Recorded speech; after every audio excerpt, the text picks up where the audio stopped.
Se você acha que comprar um carro elétrico no Brasil é apenas escolher o melhor design ou a central multimídia mais bonita, você corre o risco de perder dezenas de milhares de reais nos próximos 3 anos. O verdadeiro inimigo silencioso do carro elétrico no clima tropical do Brasil não é a falta de carregadores, é o calor térmico extremo. Então hoje aqui nós vamos comparar diretamente renomadas marcas, né, como a BYD com a Blade Battery, com a LFP longa, né, presente na família Yuan, contra a novíssima Aegis Short Blade Battery da Geely. Tem muita gente comprando Geelys aí, né? Mas vamos falar de carros grandes, como o recém EX5 totalmente elétrico. Fui buscar dados diretos lá na China para entender a arquitetura de arrefecimento interno. Eu já entendo bastante do BYD porque eu tive, né? Densidade celular, comportamento de inversor, desses dois carros grandes, dessas marcas também gigantes. Quem aguenta tranco do asfalto, quem sente, assim, sem derreter autonomias, sem destruir a vida útil também da bateria ao longo de tempo. Aperte o cinto, porque sempre aqui no Artifícios Automotivos o papo é técnico e sem enrolação. Para entender como cada bateria reage ao calor de 40 graus no Rio de Janeiro, São Paulo ou até no Nordeste brasileiro, precisamos analisar engenharia de fabricação em células, tá? Na fonte dessas marcas, né? No mercado chinês. Ambas utilizam a química LFP, fosfato de ferro lítio. A química LFP é mais intrinsecamente segura e estável, sob altíssimas temperaturas, do que as baterias de níquel, manganês e cobalto, tá? NMC, como os Volvos, né?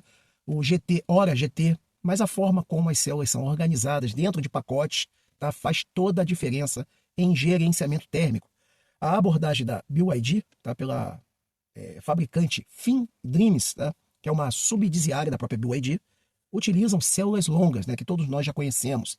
Elas medem cerca de 96 centímetros de comprimento, tá? E estão sempre dispostas naquele formato clássico Cell to Pack, tá? Funcionando como vigas estruturais dentro do próprio chassi do carro. Qual é a grande vantagem, né, disso, principalmente no calor que estamos falando? Superfície de contato.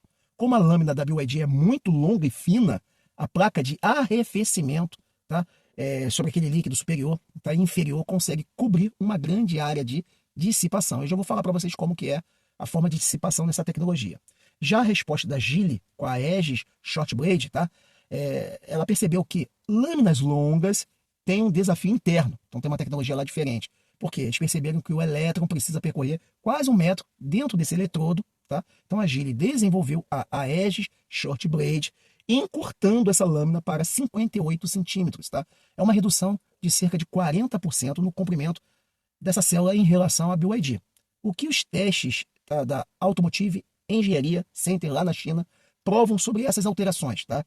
São grandes centros que estudam os carros elétricos de lá. Reduzindo o tamanho de células, a Geely, tá, diminuiu a resistência interna da célula em 5,5%. Quando a resistência interna cai, a geração de calor durante picos de aceleração e principalmente durante recargas rápidas, tá, em eletropostos com a corrente DC, cai também significativamente.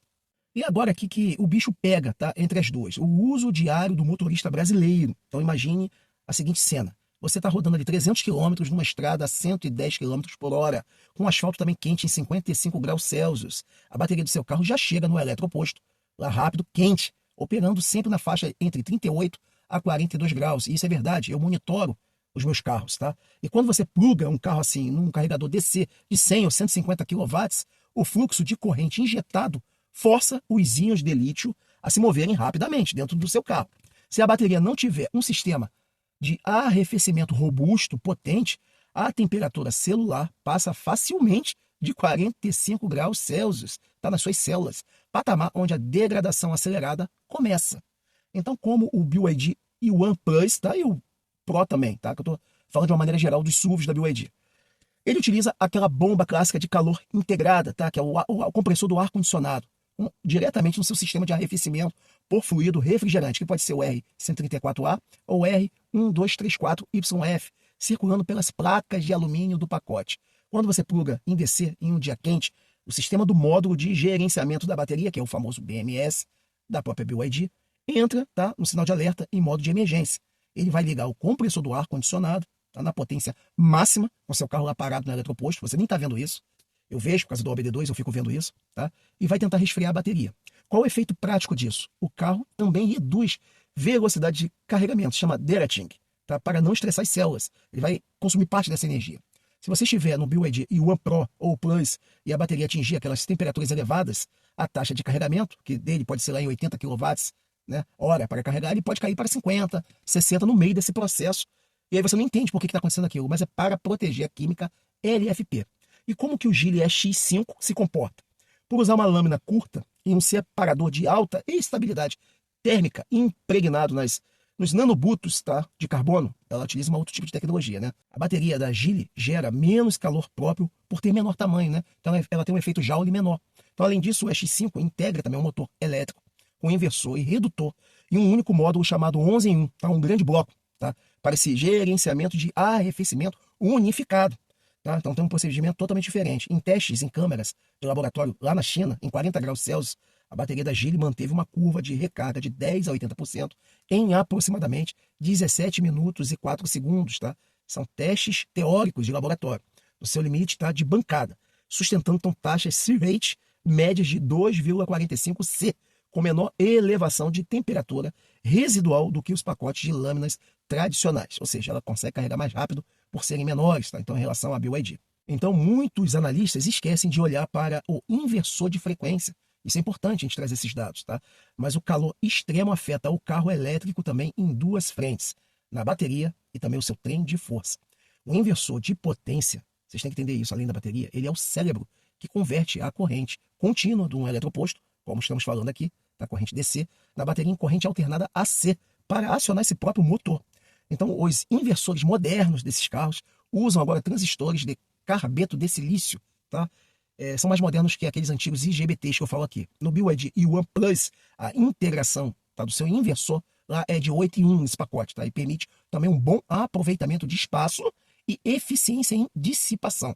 Mas em condições prolongadas de subida de serra, com calor extremo, também você ligando ar-condicionado em máximo, tá? Consumo de energia dessa bomba de calor, a bomba de arrefecimento do carro, pode consumir até 12% da capacidade total da bateria, tá? No seu modo de uso, tá? Entre o carro andando, tá? E manter o habitáculo confortável, tá? Térmico estável, tá? Vai consumir ali uma boa parte da bateria.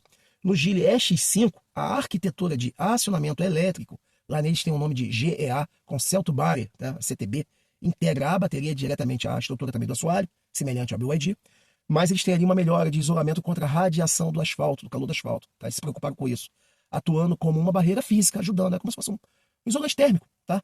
Para a proteção extra sobre calor sobre o carro. Mas agora, e você que já é proprietário de um BYD e1, um Dolphin, ou está de olho no Geely EX5, ou tem também, já reparou se a sua ventoinha do seu carro dispara como se fosse uma turbina quando você para num carregador rápido desse de eletropostos em estrada num dia de calor? Comente aqui embaixo a sua cidade, porque isso tem um fator interessante. Qual tem sido o consumo médio no seu display de quilowatts a cada 100 km rodados, principalmente em verão? Se ainda também não é inscrito, se inscreva aqui no Artifícios Automotivos para também defender o seu bolso com sempre esses dados técnicos e reais que eu trago aqui para vocês. E voltando, vamos ao ponto agora que os haters ficam sem argumento, tá? Durabilidade dessas tecnologias e degradação também, que é importante que vocês querem saber. A BYD sempre declara oficialmente nas suas páginas que a Blade Battery suporta ali 5.000 ciclos, até mais de 5.000 ciclos de carga e descarga, mantendo sempre ali mais, até o final disso, 80% da capacidade original. Isso significa que você vai rodar mais de 1 milhão de quilômetros em condições ideais, mas é assim, fica meio que no laboratório. No uso real, como a gente está trazendo, sobre calor, esse número vai cair um pouco, mas continua absurdamente alto, ou seja, você vai chegar ali consideravelmente em 1 milhão de quilômetros. A Geely, por sua vez, certificou a Edge Short Blade para 3.500 ciclos no seu portfólio. Parece menor do que a BYD à primeira vista, mas a Geely focou a métrica em retenção sob estresse térmico de descargas de alta taxa AC-rate, que eu estou falando com vocês. Em termos práticos, para o consumidor comum, que não está entendendo ali, e principalmente que roda pouco, roda 15.000 km por ano, ambas as baterias vão durar mais do que o próprio veículo e muito além do prazo de garantia de 8 anos dados pelas duas montadoras. Ou seja, mesmo que a Geely ali cobre uma quilometragem um pouco mais reduzida, o carro vai durar muito na mão do primeiro, do segundo e do terceiro dono. Tá? Risco de perda agora que eu vou falar com você, de patrimônio, não está em desgaste de baterias de lítio em si, mas também em acidente sobre esses assoalhos. As rodovias brasileiras, cheias de buracos e pedras soltas, e aqui que há detalhes estruturais em ambas as marcas. A lâmina longa da BYD exige um pacote mais longo. Tá? Se uma pedra de grande porte estiver rolando aí, pisotear ou perfurar base embaixo do carro, afetando o módulo, compromete até uma seção maior. Tá? Vocês têm que entender isso. Já a Edge Short Blade da Geely usa uma placa de proteção inferior de estrutura chamada Sandwich, de 3 camadas, tá? De camada de absorção de energia. Então ela até tem aquele famoso pacote de isolamento térmico que eu estou falando para vocês. Não que a BYD não tenha, não é isso, tá? Ambas as marcas submeteram esses testes de raspagem de fundo, sob altas frequências, testes de esmagamentos, tá? Sob toneladas. Todas as duas são excelentes, tá? Muito difícil você ver casos de problemas estruturais sobre isso. Mas os dados técnicos é o seguinte, como tem módulos menores, a outra pode ser até uma troca de um pack pode ser mais fácil de trocar, entendeu? Com a Geely. Colocando os dois carros lado a lado sobre o microscópio da engenharia, que eu estou trazendo para vocês, então, para quem busca estabilidade de mercado e peças consolidadas, a BYD com a família Yuan, Pro e Plus, continua então sendo a escolha extremamente sólida. Ela tem uma base muito melhor aqui no Brasil, tá? É o que eu preciso trazer para vocês. Eu tive a marca. A Blade Battery tem uma área de troca de calor também excelente, como eu estou trazendo para vocês, e já provou ao longo dos últimos 4 e 5 anos aqui no nosso mercado, tá, que tolera bem o clima do Brasil, seja no Nordeste ou no Sul do país, com baixíssimos índices de falhas operacionais. Tá, agora, para quem busca tecnologia de última geração, carregamentos mais rápidos e eficientes sob o calor, tá, o Geely EX5, com essa nova tecnologia, a Aegis Short Blade, estabelece agora um novo padrão técnico. A célula mais curta gera menos resistência interna, esquenta menos durante cargas DC rápida, tá? E oferece uma integração de chassi interessante, tá? Dividindo em módulos, tá? São chamados agora ligeiramente a CTB, né? São módulos de gerenciamento térmico mais inteligentes. Regra de ouro aqui do nosso canal Artifícios Automotivos, tá? Para proteger baterias de uma maneira geral em todas as marcas, tá? De carros aqui. Nunca deixe o seu carro elétrico parado no sol com menos de 10% de bateria ou 100% de carga, tá? Por muitas horas ou por muitos dias consecutivos. Em viagens longas, caso você faça, com calor de 40 graus, tá? Faça pausas durante a viagem, tá? Mantendo a janela de carregamento ali entre 20% a 80%. Isso evita aquela fase final de recarga, onde gera aquele maior estresse térmico, tá? As paradas na estrada também são boas para fazer o sistema de resfriamento atuar. Se você gostou desse conteúdo, te ajudou a entender mecânica de carros elétricos, tá? Sem muito mimimi, aqui é muito mais técnico aqui o nosso canal aqui, tá? Deixe o seu like e com a tela minimizada, se for possível, também dê o seu hype, isso é muito importante, ajuda a gente a compartilhar esse conteúdo técnico para muito mais gente. E se você também for novo, se inscreva aqui no canal. Sempre você vai ganhar algum conteúdo muito interessante, você não vai perder nada, tá ok? E vou deixar aqui, ó, 2 conteúdos ao lado para aumentar, tá? A cabecinha técnica de vocês. Um grande abraço e até o próximo vídeo.